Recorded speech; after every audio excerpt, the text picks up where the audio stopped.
Welcome to the Blacklight Protocol, brought to you by Red King Creations. I saw something that night. I saw it. I know it, and there's nothing you can do to change my mind. Everyone is saying that I'm crazy, that I'm some freak, but I'm telling you, I'm not. I know I'm not. I don't know what I'm supposed to do. I tried talking about it, but no one believes me. One of my friends told me about this podcast, about what you do. I don't care if you air this, it's probably best if you don't. But I think you'll be okay. You might be the only one that understands. Okay, sorry. I'm not okay. My name's Aaron. It all started when I was in my late teens. I was dating this girl. We'd maybe been dating a couple of months when she told me that she was a furry. Yeah, like one of those people who wears a giant fursuit. Not just the cat ears or Playboy bunny type stuff. No, like going to conventions dressed as... what was her name? Volley. Yeah, her persona's name was Volley. Sorry, if you don't know, a fursona is an anthropomorphic character, or persona. Her real name was Abigail, but Volley was her leopard fursona. And look, I get it. A lot of people think it's weird, and I thought it was weird too. But outside of my girlfriend, I really didn't have any friends at the time, and I guess it was part of my formative teenage years or whatever, but when she showed me the fursuit, I was genuinely impressed. It was well made. Like, really well done. And that shocked me, because Abigail wasn't exactly unattractive. Maybe not Victoria's Secret model or anything, but definitely more attractive than you typically imagine somebody with a fursona would be. Again, the suit was really cool. She'd spent a lot of time and probably way too much money to get it just right. That was the first thing that really stuck out to me. It wasn't just some fetish thing. Abigail really cared about her fursona. When she wasn't wearing it, she was totally normal. She wasn't awkward or cringy or anything. She later introduced me to some of her friends, and as I learned more and more about the community, I realized that it was a type of art. The same way that actors care about and inhabit a character. The same way that writers create worlds and won't shut up about them. Like, we all have that one friend. A furry is basically the same thing, except maybe it's a little more tangible than a book character, simply not as mainstream as a movie actor. Really, when you think about it, we're so open, and society says to let people do what makes you happy, but as soon as you put on a fursuit, you're a bestial freak. That's not the point, though. Sorry, it's just... I want to explain how I got there, how it all came to be. I didn't have many friends, and when Abigail introduced me to this community, I did become a little interested. It was slow going for me, and even after we broke up, I kept looking into it. It was more of a fascination from an outside looking in perspective, but that fascination began to grow. I was interested in the different species that people would personify. I grew attached to YouTubers that explained how to craft certain pieces and make the suits. I started to read and got pretty invested in some of the stories, that kind of thing. It was a gradual progression, and I didn't admit I was into it for a long time. One day I just kind of looked down and realized that I'd been drawing out some fursona ideas, and that was that. I started messaging people online. There are all kinds of role-playing chats you can talk in, and it was really cool, you know? It was a type of escapism. You go to high school, you leave there, go to work at a burger joint, then you come home and you're no longer some lonely guy eating soggy fries at 3 a.m. No, when I entered that chat room, there's a level of respect. People know who I am. I have influence. I have a community. I know more about some of these people than I do my own family. liked it. No, I loved it. I really did. I eventually got to work on my own fursuit. It took months, and I was delivering food to make ends meet and order all of the materials I needed. I spent hours every single night watching YouTube videos, talking to friends, reading articles. It was a lot, honestly, but I felt fulfilled. I had a purpose. After that, I started going to conventions. I walk in and people don't see me. They see Colt Nightshade, a small-town mutt who found himself king of a northern wolf pack. Sorry, again, not the point. As soon as I felt like I could finally have a place in life, my people, everything else went to crap. I don't want to get into all of it, but my mom overdosed, Dad became more of an alcoholic. When I moved out, I only had enough money to live in a shitty apartment. I felt more isolated than ever before. There were a lot of changes in my online community that played into that.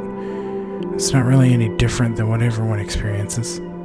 People get older, they get married, they have kids, commit to their job, whatever. I watched as all of my friends kind of moved on, and I was left behind. I was holding on to the only thing that ever really gave me any joy, and even then, I was still alone. Cue the drugs.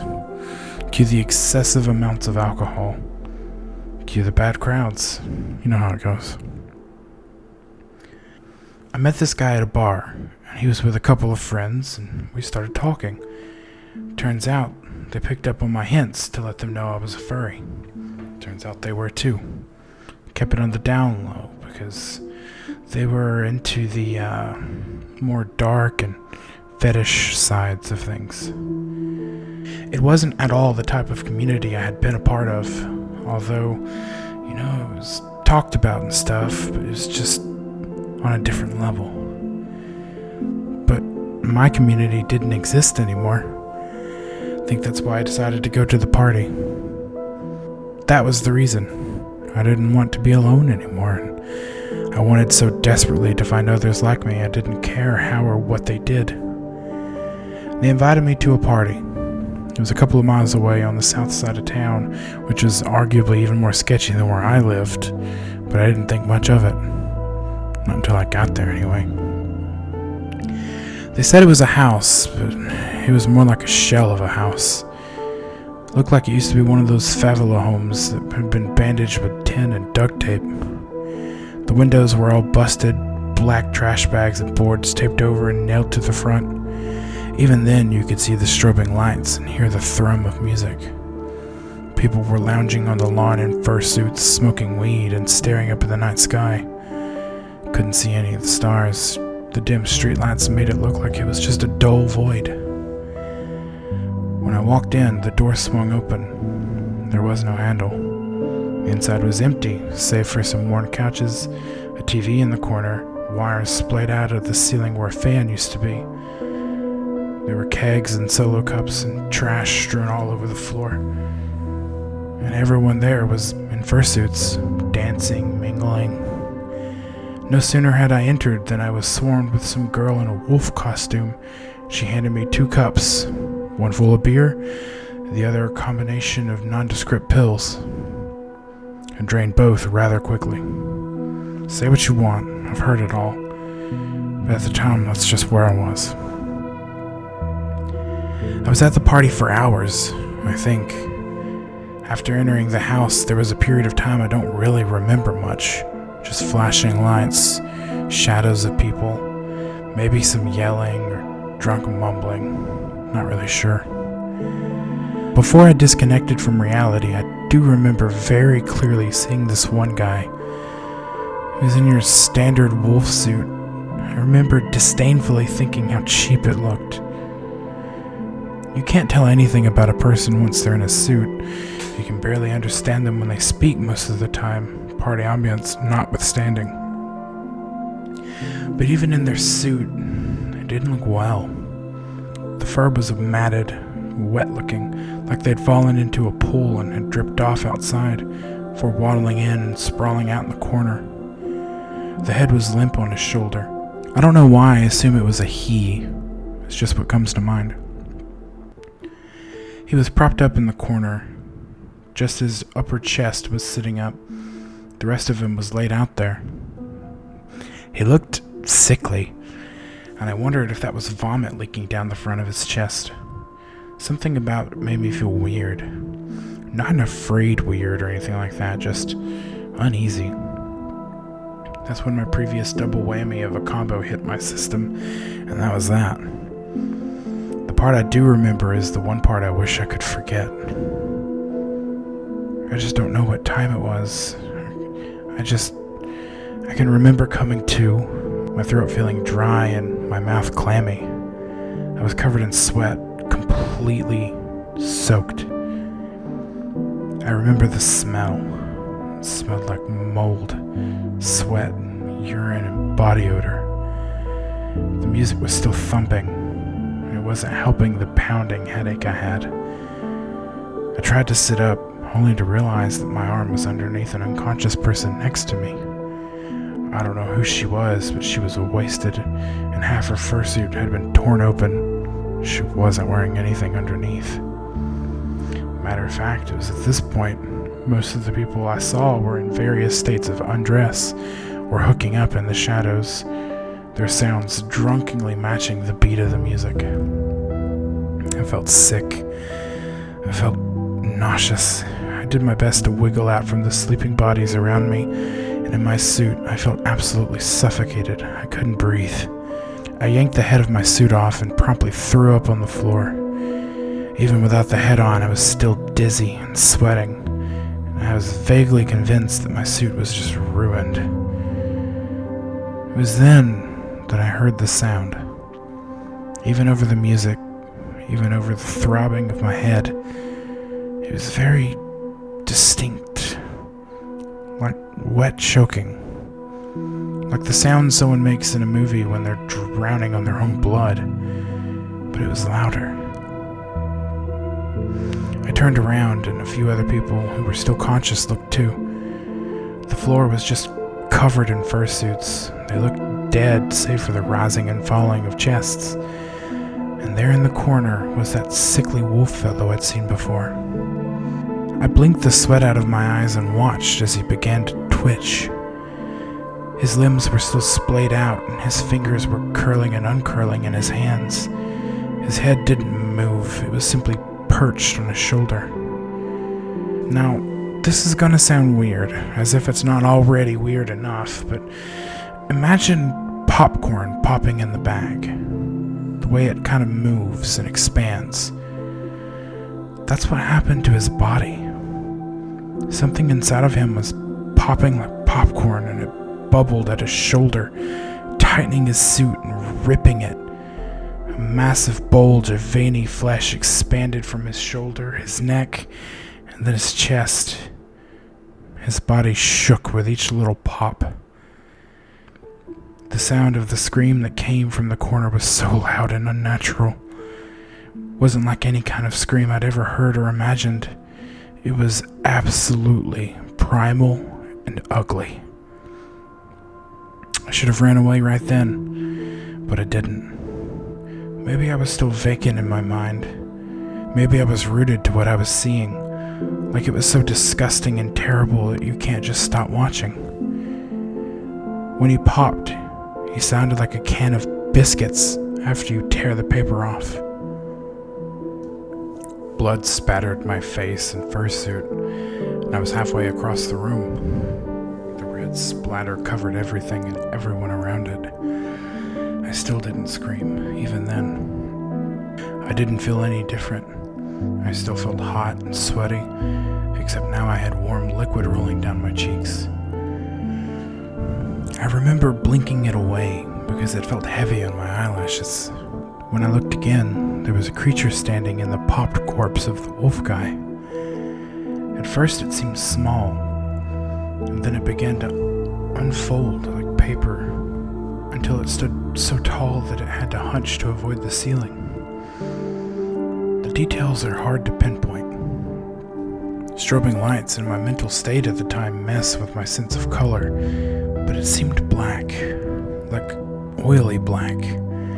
So black that if this creature was standing in the night with no lights, you could pick it out. It was just that dark.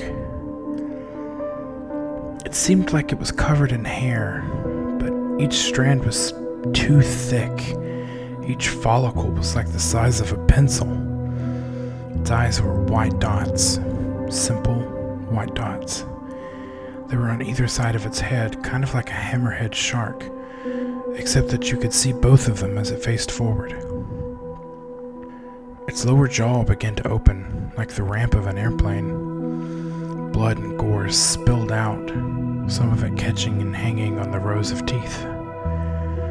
It reached up with fingers that were too long and had too many joints, and picked out some of the meat from the teeth. And then it squawked, loud and deep, kind of like a goose mixed with a 55-gallon air drum. The first person it grabbed practically fell apart in its hands. The smacking of lips and the crunch of bones was so evident, so clear, and so real. The second person it grabbed, I watched as it pulled them apart. It was like there was no effort behind the action at all. It tore people easier than tissues. It picked up the unconscious people from the floor. It picked them up, and its long fingers wrapped around them like a snake. It just split down the middle, thumping on the floor. I remember that some of them screamed.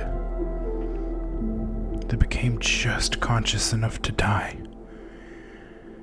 I remember that at first it ate them. For a creature so small and thin, it chomped them into nothingness.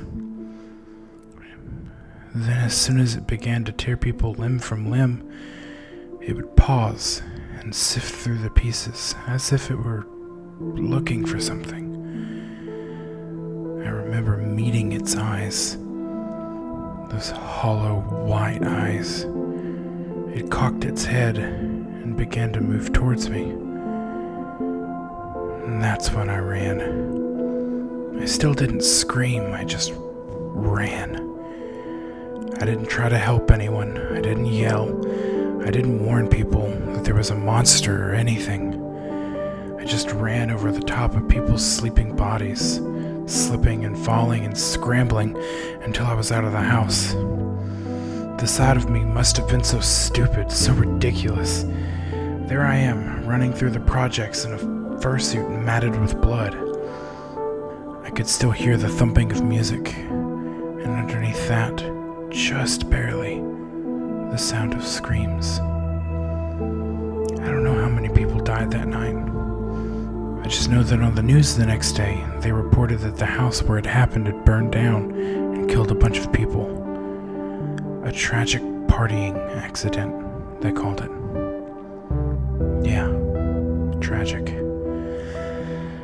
That night when I got home, I had cut myself out of the fursuit. It was ruined and stuck to my body with sweat and blood. At first I was going to throw it away, but it meant a little more to me, so I found a metal barrel and laid my suit in there and set it on fire. I wasn't sad losing my suit. I was sad that there was now a nightmare attached to it.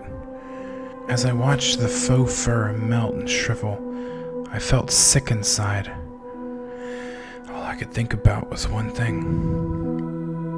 When it was sifting through the pieces, I could swear it was looking for something. And when it saw me, it was like maybe it had found it. Maybe it was looking for me. I don't know if it's still out there. I don't want to know. I just hope it burned.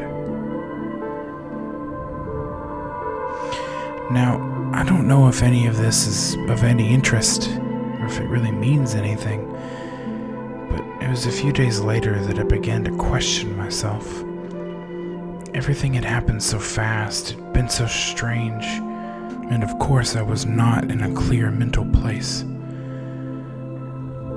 I began to wonder if I was crazy, and at first I tried to not think about it, but I couldn't. When I would walk to or from the store, I would find myself looking in the direction of the house. I couldn't see it, of course. It was a couple of blocks down, but my attention was drawn there like a magnet.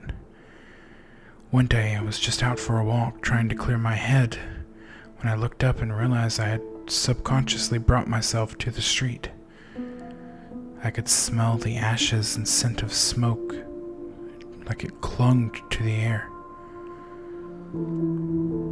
I, of course, turned and began to walk back, but then I stopped. Something about the daylight made me feel safe. I felt the need to see it again, to see it for myself. So I walked around the corner, and there it was. That shell of a house was now a pile of blackened brick and rubble. What caught my attention, though, was the rubble. Parked along the road were 3 unmarked black SUVs. At first, I thought they were cops, no doubt sifting through for any drugs or something, but there was something about them that made me think otherwise. There were several men and 2 women. All of them wore black and white suits and tinted dark glasses. They crossed the yellow caution tape with barely a thought and began to explore the wreckage. None of that is what made me feel strange. It was that 2, maybe 3 of them were carrying small golden canary cages, and each one of those cages was a little bird. I don't know what kind of bird it was, but they walked around with them, holding them up. It reminded me of the way that people hold lanterns up near their head, illuminating all around them. I watched them for a moment, and I was convinced, for better or worse, I knew then I had experienced something awful. I didn't have money for a therapist, but I did the next best thing, and I moved away from there. Not really into the furry stuff anymore. Mostly just because every time I see a fursuit, I see that man, limp, popping in the corner. When I close my eyes, I see 2 white dots. But I'm okay. I'll be okay. Thanks for your time.